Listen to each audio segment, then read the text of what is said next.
Hey, is public speaking top of your marketing strategy? If it's not, you are missing out on a huge opportunity. So let's get on to the show. Are you a coach, consultant, or service provider who's frustrated with the growth of your business? You're in the right place. I'm your host, Laurie-Ann, and you're listening to Be in Demand, where I talk about how to leverage speaking opportunities to grow your business, get positioned as the expert, and monetize your expertise. Let's get on to the show. Hey, everybody. I am so excited that you're here. And right now, I am in Spain as I am recording this. This is just something that was just kind of like came to my mind, and I really wanted to get this out to you. So if you're noticing any sort of acoustic differences than normal, people coming and going, as I'm not in a room, I'm in this beautiful library that is in this hotel. If you were following me on Instagram, you were kind of like a fly on the wall as I was walking the last 115 kilometers of the Camino here in Spain. And it has been quite a journey. I will be sharing more on that in a future episode. So is speaking top of your marketing? Or is it like social media is first and doing the DM strategy and going to, some sort of like virtual networking event? Is that top of your strategy? Is speaking something that's like on the bottom? Is it an afterthought? Are you waiting to actually get invited to speak? Or is speaking something like, this is top of my marketing strategy? It's right up there at the top.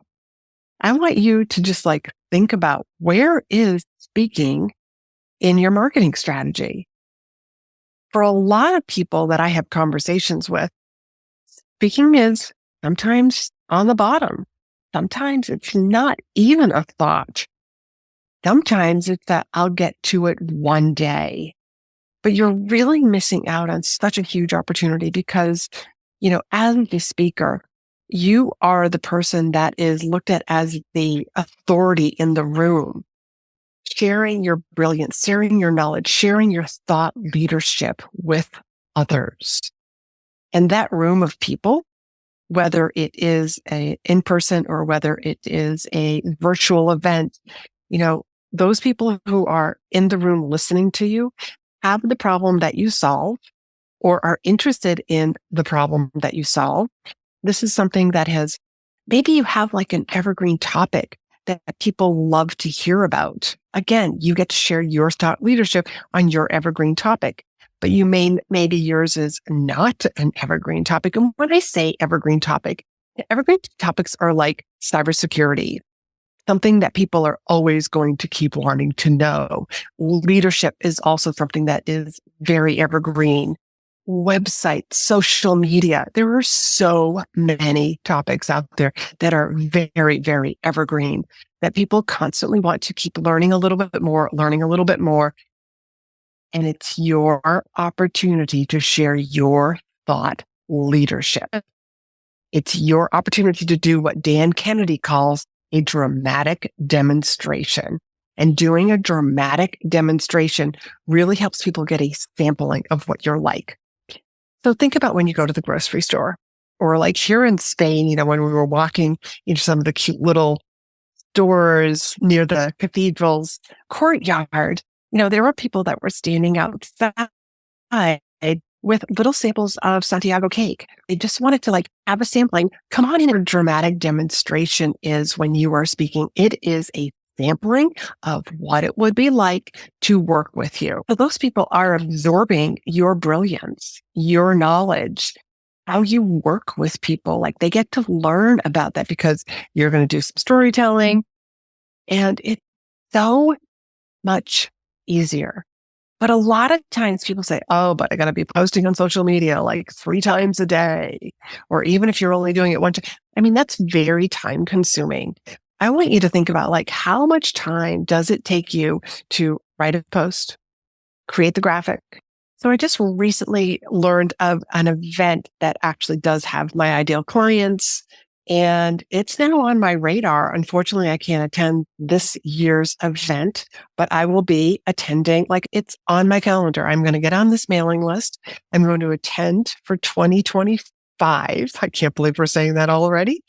And that's going to be one way that I'm either going to get to know the event organizers, just be face to face with other people, because I already know from clients who have attended this event that there are people who are interested in learning how to speak that want to get on the stage. So this is going to be a group of people that will be my ideal clients, but also it's an opportunity for me to get to know the event organizers and possibly be able to either speak on the stage or do a breakout session, whether that's live or maybe even like a bonus that could be done virtually as a pre-event. There are lots of different ways that we can actually handle this. And while I've been here in Spain, I actually have been talking to some of the other ladies that I was on this tour with, and some of them are coaches and consultants. And we had conversations around speaking, especially when it's like, hey, what do you do? And so whenever somebody hears what I do, they say, oh my God, every time. And so I heard this a few times while I've been out here. Every time I speak, I get clients. So I always follow that up with, how often are you speaking? And the most common answer was not enough. And that usually comes down to just not having a process for turning each event into more events. So that's how do I leverage each of those events into more? How do I get more speaking spin-off business? And that comes down to having that process of, how you are getting testimonials and then referrals from whoever hired you.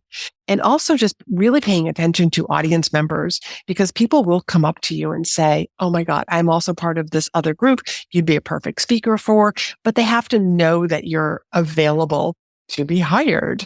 And that comes from just planting a seed in your speech, letting people know that there are other speeches that you have that you could be hired for.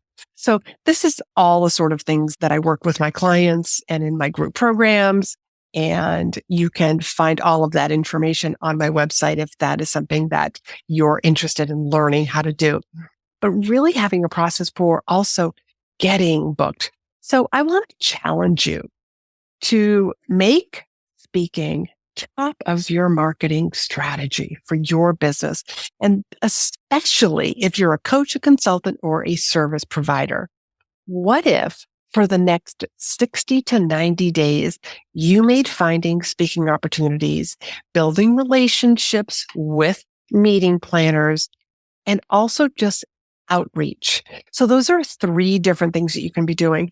I want you to be looking for events, having conversations with people, building relationships with those people who can actually put you in front of their audience, whether that is a mastermind run by another coach, whether it's a membership that is run by a coach or a consultant. There are so many different opportunities that are out there. So this is my challenge for you. If you just spent the next 60 to 90 days making this a top priority, let's see how many bookings you could actually get on your calendar. That's what I want to challenge you to. And if you're like, I just don't even know where to start. So I have 2 suggestions for you. They are 2 different podcast episodes of mine that I think that you should go and listen to. And they are 195. Stop waiting. 5 reasons that there's no perfect time to actually start speaking. This is also going to kind of reinforce and give you some inspiration to get out there and get more speaking events.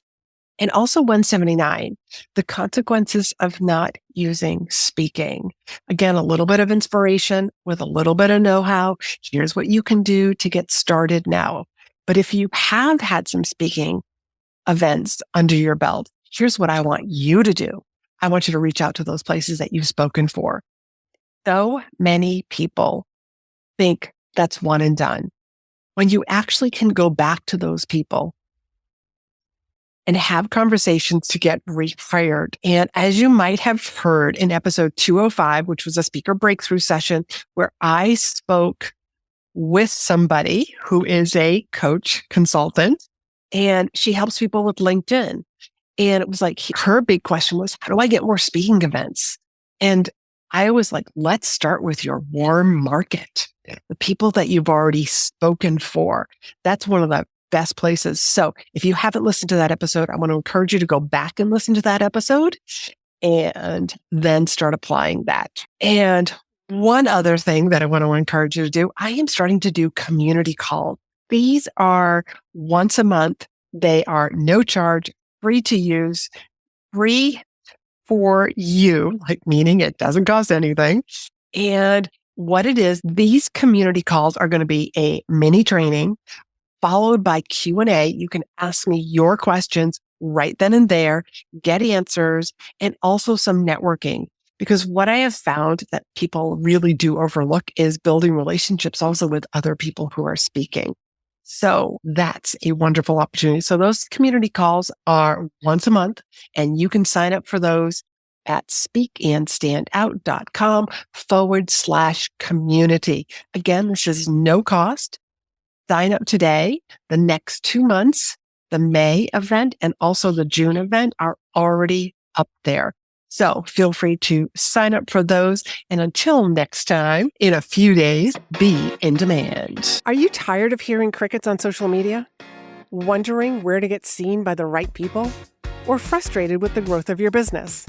Then the Speaker Breakthrough Session is just for you. During this free 20-minute discovery call, I'll help you recognize where you're leaving money and opportunity on the table. You'll walk away with tips and a strategy to leverage speaking opportunities to get positioned as the expert, visible to the right people, and monetize your expertise. Book your call at speakandstandout.com/SBS for Speaker Breakthrough Session.